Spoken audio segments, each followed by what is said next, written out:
Basahin po natin ang Genesis chapter 15 verse 1 up to 11. Pagkatapos ng mga bagay na ito, ay dumating ang salita ng Panginoon kay Abraham sa pangitain na nagsasabi, "Huwag kang matakot, Abraham. Ako ang iyong kalasag at ang iyong gantimpala na lubhang dakila." At sinabi ni Abraham, "O Panginoong Diyos, anong ibibigay mo sa akin kung ako'y nabubuhay na walang anak at ang mag-aari ng aking bahay ay itong taga-Damasco, si Eliezer?" At sinabi ni Abraham, "Narito, hindi mo ako binigyan ng anak, at narito, isang ipinanganak sa aking bahay, ang isang tagapagmana ko, at narito ang salita ng Panginoon ay dumating sa kanya, na nagsabi, hindi ang taong ito ang magiging tagapagmana mo, kundi lalabas sa iyong sariling katawan ang magiging tagapagmana mo."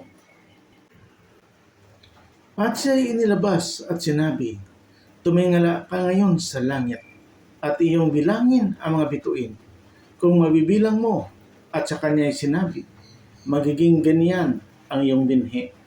At sumasampalataya siya sa Panginoon, at ito'y ibinilang na katuwiran sa kanya.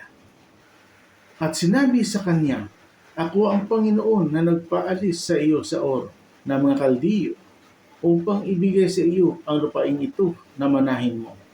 At sinabi niya, "O Panginoong Diyos, paano ang pagkakilala ko na aking mamanahin?" At sinabi sa kanya, "Magdala ka rito sa akin ng isang dumalagang bakang 3 taon ang gulang, at ng isang babaeng kambing na 3 taon ang gulang, at ng isang lalaking tupang 3 taon ang gulang, at ng isang inakay na bato-bato, at ng isang inakay na kalapati." At dinala niya ang lahat ng ito sa kanya, at pinaghati niya sa gitna, at kanyang pinagtapat-tapat ang kalakalahati, na dapat hindi hinati ang mga ibon, at binaba ng mga ibong mangdadagit ang mga bangkay, at ibinubugaw ni Abraham. Amen.